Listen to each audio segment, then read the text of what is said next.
तीन हमें बड़े प्रॉब्लम इस वक्त दरपेश है।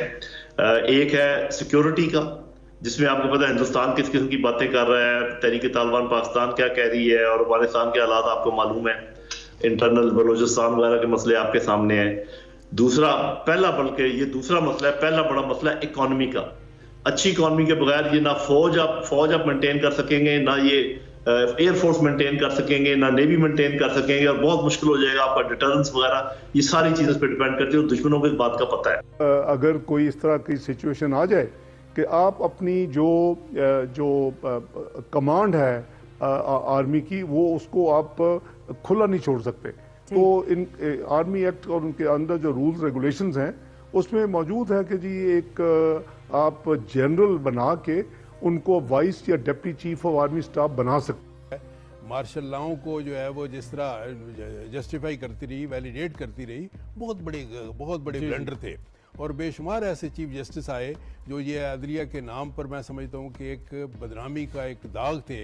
इन दोस्तों मैं महेंद्र शर्मा स्वागत करता हूं वन वर्ल्ड हिंदी में आपका। उम्मीद करता हूं आप खुश और स्वस्थ है। दोस्तों आइए दिखाते हैं पाक मीडिया की एक और लेटेस्ट डिबेट, जिसमें कैसे डिस्कशन किया जा रहा है कि पाकिस्तान में सिक्योरिटी पाक आर्मी दे नहीं पा रही, पाकिस्तान की इकोनॉमी को पाकिस्तान के नेता संभाल नहीं पा रहे, और पाकिस्तान की जो आवाम है उसका भूखमरी का ग्राफ दिन ब दिन बढ़ता जा रहा है। तो कहीं ना कहीं अब जो नए आर्मी चीफ की नियुक्ति हुई है, इस पर अलग अलग मीडिया का रिएक्शन देखिए, कैसे ये कहते हैं कि हमारी आर्मी और पाक फौज से हमेशा से गलतियां होती रही है, तो इसलिए इनकी नकेल कसे रखना भी हमारे लिए बहुत ज़्यादा ज़रूरी है। जबकि दूसरी तरफ आर्मी अपनी पॉलिटिकल गतिविधि पाकिस्तान की राजनीति में हमेशा से बनाए रखती आई है। तो दोस्तों देखिए डिबेट और वीडियो, और कमेंट में अपनी प्रतिक्रिया जरूर दें। लास्ट में आपसे रिक्वेस्ट करूंगा, चैनल पर नए हैं तो चैनल को सबसे पहले सब्सक्राइब करें, लाइक शेयर कमेंट जरूर करें। दोस्तों जय हिंद, वंदे मातरम, भारत माता की जय। दोस्तों इस्तेमाल करने जा रहे हैं, लॉन्ग मार्च है, काफिले निकल चुके हैं,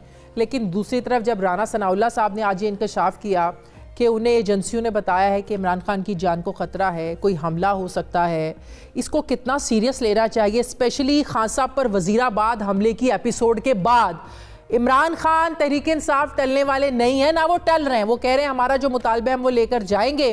जो राना साहब हैं वो उनका काम सिर्फ खबरें देना नहीं है, उनका काम हमें सिक्योरिटी देना है। तो जो राना साहब की बात को कितना वेटेज देना चाहिए इस वक्त?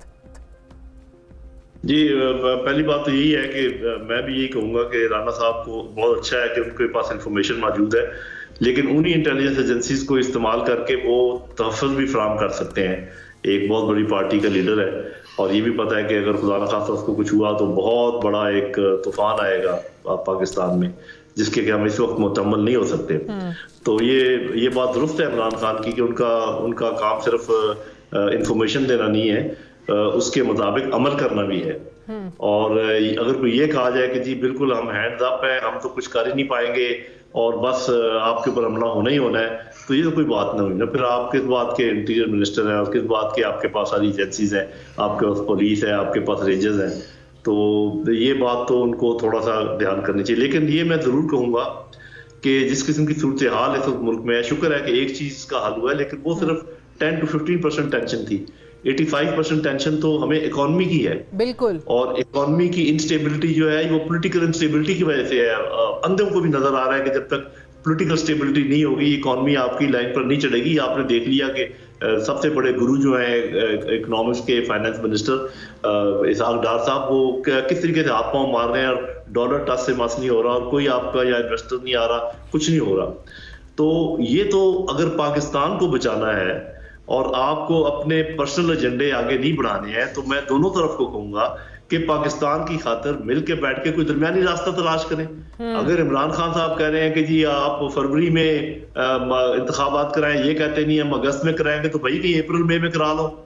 और इसमें अगर सारी लेकिन एक और प्रॉब्लम है ना, तहरीक इंसाफ समझती है कि इनसे बात करने का फायदा भी कोई नहीं है, इनके पास इख्तियारात नहीं है, ये चूचू का मुरब्बा है, ये कौन सा अवामी मैंडेट से आए हुए हैं। तो वो चाहते हैं कि इस्टेब्लिशमेंट अब वाज़ेह अल्फाज में तो नहीं कह रहे, तो जाहिर है वो कोई अब हिंदुस्तान से, अफगानिस्तान से या कोई अमेरिका से तो नहीं मुतालबा उनके सामने रख रहे हैं, वो तो फिर मौजूदा इस्टेब्लिशमेंट से उनका मुतालबा है, इस हुकूमत से बात करना नहीं चाहते हैं। तो आपको लगता है कि मौजूदा सारी सूरत हाल को देखते हुए, जब हमारी मईशत का बहुत बुरा हाल है, जब एक सियासी हिजानी कैफियत है जिसको कल एक इमरान खान साहब आगे लेकर बढ़ रहे हैं, हमारी इस्टेब्लिशमेंट को, नई इस्टेब्लिशमेंट को, नए आर्मी चीफ को अपना रोल प्ले करना चाहिए, चुप करके ये सब कुछ देखते नहीं रहना चाहिए, ये कह के कि हम न्यूट्रल हैं? जी, मेरा ख्याल है कि पहले तो ये है कि आप मुझे ये बताइए कि अगर मुल्क को बचाने के लिए पीडीएम की तरफ से ये बयान आ जाए कि आए हम इंतखाबात की तारीख पर बात करते हैं, जरूर आ जाएगी पीटीए। ये जो मैंने जुमला कहा है, ये क्या, ये कोई बहुत मुसीबत है? हाँ। आए हम इंतखाबात की तारीख पर बात करते हैं, ठीक है।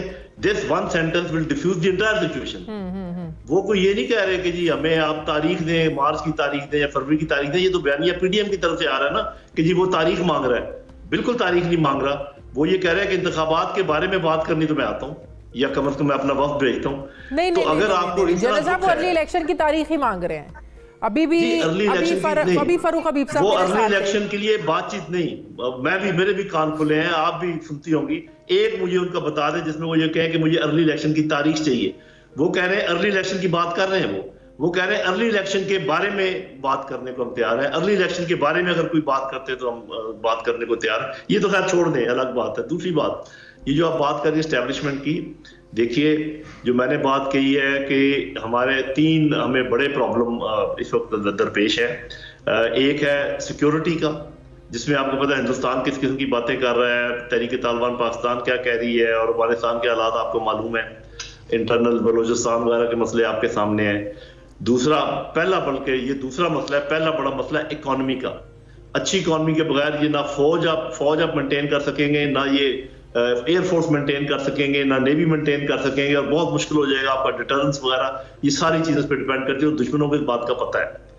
तीसरी चीज है इंस्टेबिलिटी, पोलिटिकल इंस्टेबिलिटी। तो आपका क्या ख्याल है कि अगर सबको नजर आ रहा हो कि इकॉनमी जा रही है, सबको नजर आ रहा हो कि सिक्योरिटी कॉम्प्रोमाइज हो रही है, सबको नजर आ रहा हो कि पाकिस्तान का वजूद खतरे में है, तो ये इन लोगों के पॉलिटिकल मामलात के इंतजार करते रहेंगे? ये मेरा तजिया गलत हो सकता है। लेकिन फिर सियासतदानों को अपनी इस्लाह करनी होगी ना, फिर कल को ताने ना देना कि एस्टेब्लिशमेंट सियासी मामलात फौरी तौर पे करनी होगी, फौरी तौर पे करनी होगी।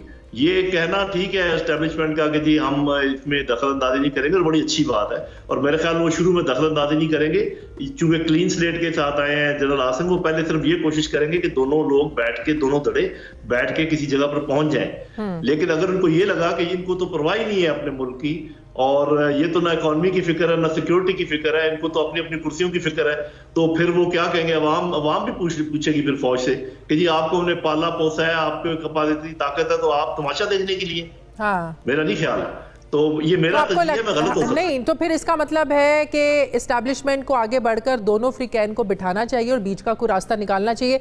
ये वो वक्त है जब इस एस्टैब्लिशमेंट को इंटरफेयर करके मामलात को सुलझाना चाहिए। जी, मेरा अपना ख्याल ये कि पहले चीफ की ये, चूंकि इस तरीके का स्टेटस क्लीन स्लेट नहीं थी, उनकी कुछ लोगों का ख्याल था कि उनकी लीनिंग्स है या कोई ऐसी बात है, ये चूंकि अभी टेक ओवर करेंगे, इनका कोई लीनिंग नहीं है, तमाम लोगों ने इनको कबूल किया है, तो इस कबूलियत का उनके ऊपर एक जिम्मेदारी भी आती है। हाँ। और वो जिम्मेदारी पाकिस्तान से रिलेटेड है, और उसका ताल्लुक इंटरफेरेंस से नहीं है, उसका ताल्लुक पाकिस्तान के इंटरेस्ट से है, पाकिस्तान के दिफा से है, पाकिस्तान की इकॉनमी से है। और उसके लिए मेरा नहीं ख्याल कि वो अगर वो पीछे हट के बैठे रहेंगे, तो मैं तो नहीं समझूंगा कि वो कोई अच्छा तरीका है। वो प्रेसिडेंट के साथ मिलकर, चीफ जस्टिस के साथ मिलकर एक ट्रायो बनाए, army chief, president, chief justice of Pakistan, और इन दोनों को कहें कि अकल के नाखून पकड़ो, आप पाकिस्तान को कॉम्प्रोमाइज करना चाहते हैं, खुदा न खास्ता। Very true. अगर कोई इस तरह की सिचुएशन आ जाए कि आप अपनी जो कमांड है आर्मी की, वो उसको आप खुला नहीं छोड़ सकते, तो इन आर्मी एक्ट और उनके अंदर जो रूल्स रेगुलेशंस हैं उसमें मौजूद है कि जी एक आप जनरल बना के उनको वाइस या deputy chief of army staff बना सकते हैं। अच्छा। और ये माजी में कोई नई चीज़ नहीं होनी थी, वो हम बना सकते हैं। और जो चूँकि इस वक्त सिपा सलार उन्होंने अपना बड़ा क्लियर माइंड भी दे दिया था, उनकी समरी भी आ चुकी थी, उसको ऑथोराइज भी कल जो गुजरा हो चुके थे कि वो 29 को ही is allowed and authorise to retire, तो उस सूरत में वैक्यूम मुल्क में नहीं हो सकता था। और उसके लिए फिर ये इन्वोक हो सकता था कि vice chief of army staff जब तक समरी नहीं आती, अगर पहले 15 दिन सदर साहब इस्तेमाल करते हैं या एडिशनल 10 दिन करते हैं, तो उस सूरत में फिर ऑब्वियसली वो इन्वोक होके और उनको कमांड जो है वो दी जा सकती थी, ताकि जो है आर्मी को बगैर कमांड के नहीं रखा जा सकता। तो एक फॉल बैक थी। देखिए, कानून आइन इसीलिए होते हैं कि आप अपनी पूरी इवेंचुअलिटीज़ के लिए तैयार हों।